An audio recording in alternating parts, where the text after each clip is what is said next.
Poin yang ke-15. Unsurni takun min ashabi.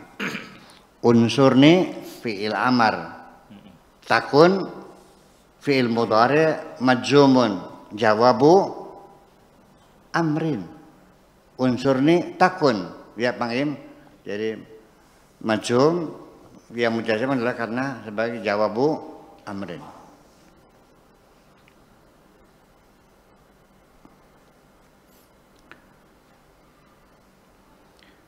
Tolonglah aku, engkau akan menjadi min ashabi, akan menjadi salah seorang sahabatku.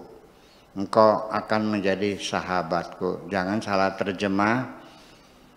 Maksudnya Tuhan bersahabat itu artinya engkau menjadi orang dekatku. Ya, sahabat orang dekat. Jadi minal muqarrabin maksudnya mah, bukan asal sahabat batur ya, bukan. Iya, ketika engkau menolong siapapun yang menolongku, tolonglah aku, engkau akan menjadi sahabatku. Artinya tolonglah aku, engkau menjadi orang dekatku, menjadi orang yang dekat dengan aku. Ya. Itu satu bisa kita tafsirkan.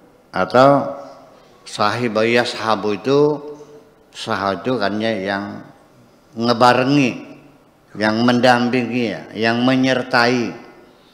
Jadi takun ashabi, engkau akan selalu bersamaku, artinya gitu dong.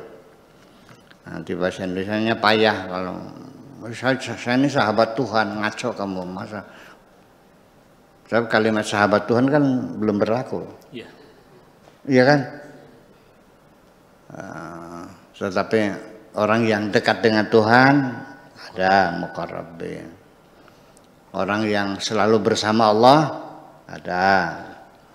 Ya, ya. Innallaha ma'ana, Allah selalu bersama kami. Idza aradda linusrati, ketika engkau ingin menolongku,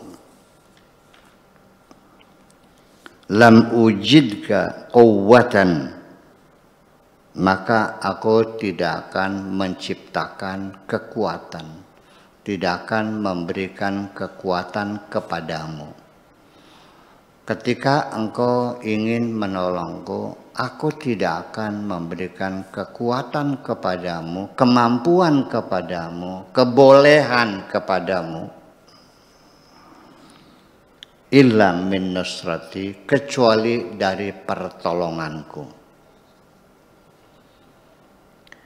Ketika engkau ingin menolongku, maka aku tidak akan menciptakan kekuatan untukmu kecuali dari pertolonganku. Idza aradtuka linusrati, ketika aku berkehendak, ketika engkau berkehendak ingin menolongku, linusrati. Kalau kamu pengen nolong aku, jika engkau ingin menolongku,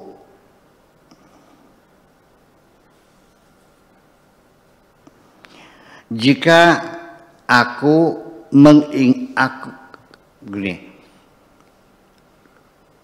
ketika aku ingin engkau bisa menolongku, nah mesti biasanya mau ada kata bisanya. Dapat apabila aku berkehendak ingin membuat engkau mampu menolongku. Idza aradtuka linusrati.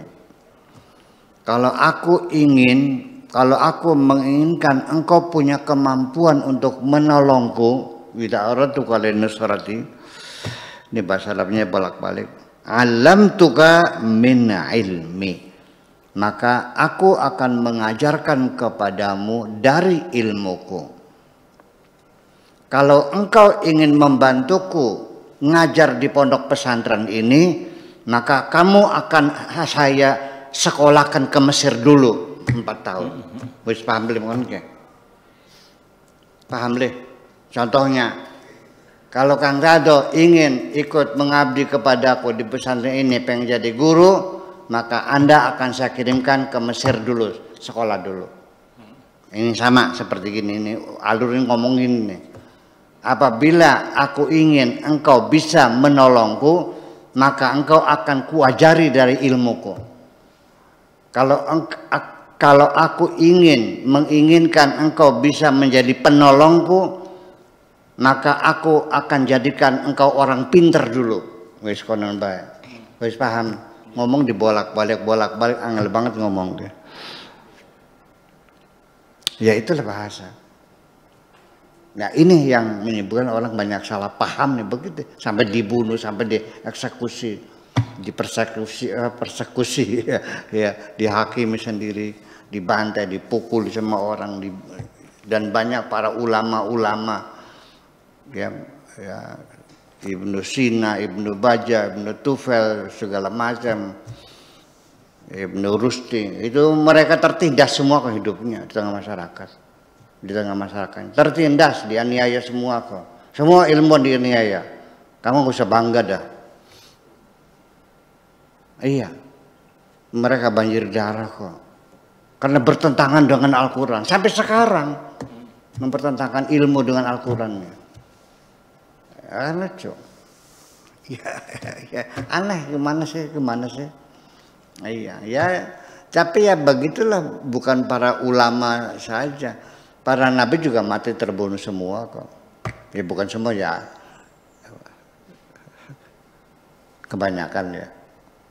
Wa yaqtuluna anbiya'ahum bighairi haqqin, dan mereka membunuh nabi-nabi mereka tanpa dasar kebenaran apapun. Main bunuh-bunuh aja. Ya. Jadi pertanyaan saya, apakah agama itu bertentangan dengan ilmu? Melawan ilmu? Atau tidak boleh orang maju gitu? Gak paham sama. Padahal justru dengan beragama orang semakin cerdas sebetulnya. Bukan semakin bodoh sebenarnya mah. Ya tetapi kenapa jadi begitu ya? Karena anggapannya agama itu dipatok, yang benar itu adalah yang diamalkan oleh Kanjeng Nabi dan sahabatnya di abad ke-7. Kalau tidak dilakukan Nabi namanya bid'ah. Iya, kacau balau enggak? Kacau balau. Bagaimana hukumnya kalau kita cebok pakai tisu? Bid'ah. Apa sebabnya? Karena Nabi tidak pernah melakukannya. Ya jelas belum ada tisu, gimana lagi. Jadi yang boleh pakai apa? Ya pakai batu. Alasan apa? Ya karena Nabi dulu ceboknya pakai batu. Jadi kalau Nabi coba batu ya kita pakai batu. Nabinya pakai jenggot ya kita pakai jenggot. Nabi pakai jubah kita pakai jubah. Nabi pakai siwak kita pakai siwak. Jangan pakai sikat gigi. Begitu caranya beragama tuh. Selalu berulang-ulang bid'ah karena Nabi tidak melakukannya. Betul nggak gitu? Kenapa? Nabi tidak melakukannya. Tahlil apa itu? Bid'ah. Kenapa? Nabi tidak pernah lebih. Nabi bikin pesantren enggak? Bid'ah kalau begitu. Itu ya. Akan tetapi tetap saya sebagai sikap pribadi, saya tidak benci siapapun, tidak marah pada siapapun, tidak dendam siapapun. Nah, saya tidak menyalahkan siapapun. Kalau memang Anda meyakini itu agama yang benar yang Anda yakini, go ahead silakan. Saya tidak akan memurtadkan Anda, mengkafirkan Anda kok. Silakan Anda bertanggung jawab sendiri di hadapan Tuhanmu nanti. Ya kan begitu. Paling harapan saya, Anda jangan membidah-bidahkan orang lain, mengkafir-kafirkan orang lain. Belum tentu, barangkali Anda yang kafir. Yang kau kafirkan yang beriman, kamunya yang kafir. Kita tidak tahu kok, itu urusan batin salahnya. Iya. Jangan kau yakin masuk surga, yang lain masuk neraka. Siapa tahu ternyata di hari kemudian manjing neraka. Kok masuk neraka saya? Gitu. Ada seorang kiai yang selalu menasihati santrinya, wahai anakku, taatilah kiaimu, hormatilah gurumu, muliakanlah gurumu, disuruh apa saja yang nurut, nanti kamu masuk surga bersama saya. Kata sang kiai kepada santrinya, nanti tak bawa masuk surga masa, tak cangking masuk surganya, gitu. Begitu sampai di akhirat ternyata yang masuk surga santrinya, kiainya masuk neraka. Lah, kenapa kamu masuk surga, aku yang tidak? Kata malaikatnya, santrimu masuk surga karena dia tulus dan percaya kepada kamu. Kenapa aku masuk neraka? Karena kamu ngebohongi santri kamu. Kata malaikatnya gitu. Ini cerita dongeng. Ya, jangan tersinggung, ini hanya dongeng aja. Artinya bahwa Allah tahu semua kita berbohong kok. Jujur aja. Nah, apalagi Allah, saya tahu tuh. Ada orang yang bikin pesantren niatnya cari materi ada.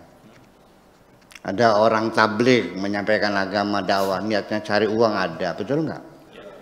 Betul nggak? Ya itu. Apakah saya termasuk? Ya bisa terjadi, kenapa tidak? Ketika saya diiming-iming saya ceramah 10 juta, 20 juta, lama-lama kan pasang tarif saya nih. Nah kalau orang sudah dipanggil ceramah pasang tarif, cari apa dia?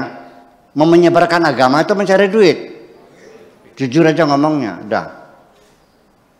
Ya kalau tarifnya 15 juta, 20 juta, 50 juta sekali panggil. Kalau enggak ya enggak datang. Iya. Mau berdakwah atau mencari duit loh. Itu kan jelas gitu. Maaf jangan tersinggung. Memang haram enggak. Saya tidak mengatakan pasang tarif ceramah itu haram, tidak. Tapi kan itu profesi. Karena itu sebagai profesi. Seorang orasi, seorang SPG. SPG itu pakai rok yang cingkrang, bawa barang-barang baru ditawarkan, dapat duit kan dia. Kalau SPG orangnya nggak cantik, diterima nggak jadi SPG kalau jelek orangnya? Jadi yang apa? Yang cantik dan pahanya yang mulus. Sebab roknya pasti cingkrang. Untuk daya tariknya tuh. Dibayar nggak? Dibayar. Nah, boleh nggak halal atau haram uang begitu? Lah ya boleh dong, dia jual keringat sih. Masa nggak boleh? Apalagi ceramah yang menyampaikan qala ta'ala qala rasul qala ta'ala qala rasul sampai berbusa-busa. Masa haram ya enggak dong, gitu aja. Cuman masalahnya kan itu sebagai profesi. Kalau profesi, jangan berharap Allah mau bayar. Karena kamu sudah dibayar kan. Nanti di akhirat dapat bayar enggak? Kata malaikatnya, kan sudah dibayar. Apa? Ya kan 15 juta sudah. Terus masa mau dibayar 2 kali, double? Ya, orang yang dibayar itu adalah orang yang bekerja untuk Allah. Maka Allah yang bayar. Kalau bekerja untuk dirimu sendiri, ya bayarlah sendiri. Kalau lu kerjanya sama orang Belanda, yang bayar orang Belanda, betul? Kalau lu kerja sama orang Cina, yang bayar Cina, betul? Kalau kamu kerja sama pemerintah, yang bayar pemerintah, betul? Kalau kamu bekerja untuk dirimu sendiri, yang bayar diri kamu sendiri, betul? Kalau orang bekerja untuk Allah, yang bayar siapa? Masa nggak dibayar? Itu persoalannya. Dan sampai sekarang masih banyak orang beranggapan dari mana Allah bayarnya? Memang Allah punya duit? Sekalipun kalimatnya tidak demikian, ketika saya mengajak teman-teman saya ketika berdakwah untuk tidak pasang tarif, bilangnya ya kalau begitu saya nggak bisa masak. Oh, jadi kalau bekerja untuk Allah kamu nggak bisa makan. Kenapa nggak bisa makan? Karena tidak dibayar oleh Allah. Kerdil nggak?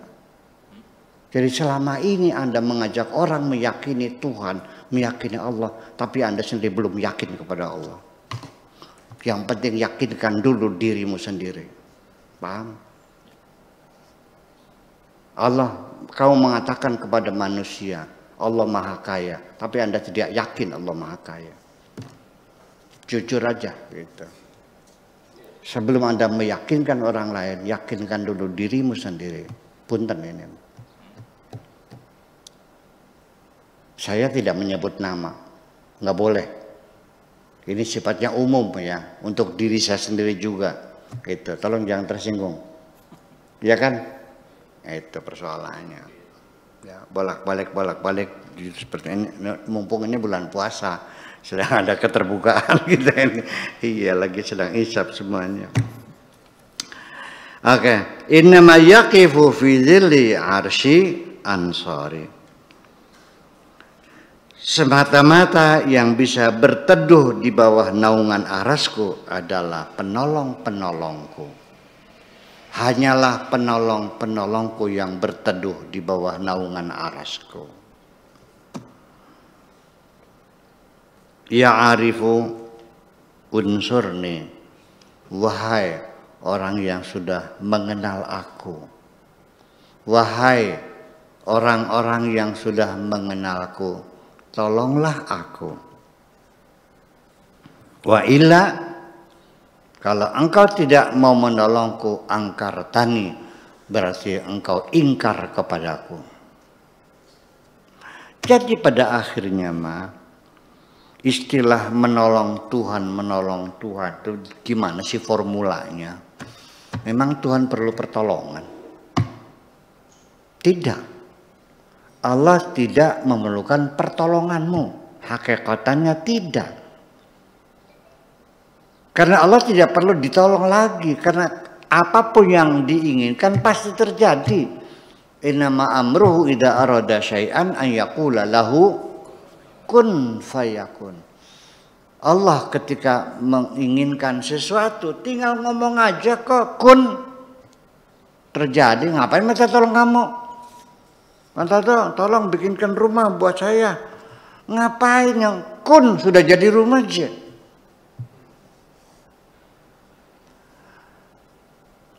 Wa an yasha yudhibkum wa ya'ti bi khalqin jadid. Kalau Allah berkehendak dimatiin semua kamu nih, lalu bikin makhluk yang baru lagi. Nggak sulit, nggak apa kok. Memang Allah butuh sama kamu? Enggak kok. Itu logikanya seperti itu. Nah, ketika Allah menolong kepadaku ini maksudnya apa? Ya artinya beginilah.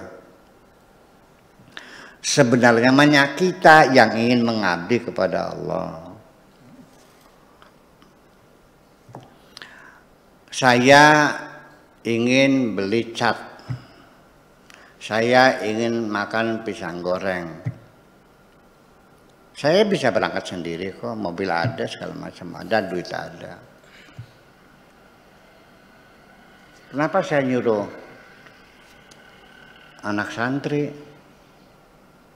Karena saya ingin ngasih jajan. Kan anak tuh dari yang ngelamun aja. Lihat temennya balik warung bawa makanan, dia yang ngelamun aja. Supaya ada pantas-pantas buat ngasih, tak suruh beli pisang goreng. Nah sini, ini beli pisang goreng ya, 10.000. Ini buat kamunya 10.000. Wah, dia senang. Ya. Dan ternyata bukan satu orang, banyak anak santri yang menunggu disuruh oleh saya kok. Percaya enggak?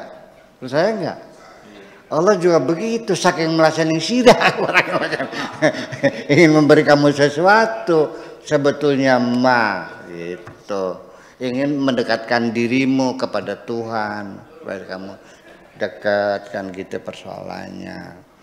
Tetapi ketika Allah juga menghendaki engkau ingin menolong Allah, juga percayalah, Allah akan memberimu berbagai macam fasilitas supaya memudahkan pekerjaanmu. Termasuk pengalaman, keilmuan, ketahanan, semangat, ya, kesempatan, kali gane semuanya didukung. Makanya setiap engkau punya niat baik untuk Allah, kamu pasti akan mendapat banyak kemudahan-kemudahan. Ingat baik-baik. Dicatatkan kado, apabila engkau punya niat yang baik untuk menolong Tuhan, percayalah Tuhanmu akan banyak memberikan kemudahan-kemudahan kepadamu. Makasih. Ya. Assalamualaikum warahmatullahi wabarakatuh. Waalaikumsalam warahmatullahi wabarakatuh.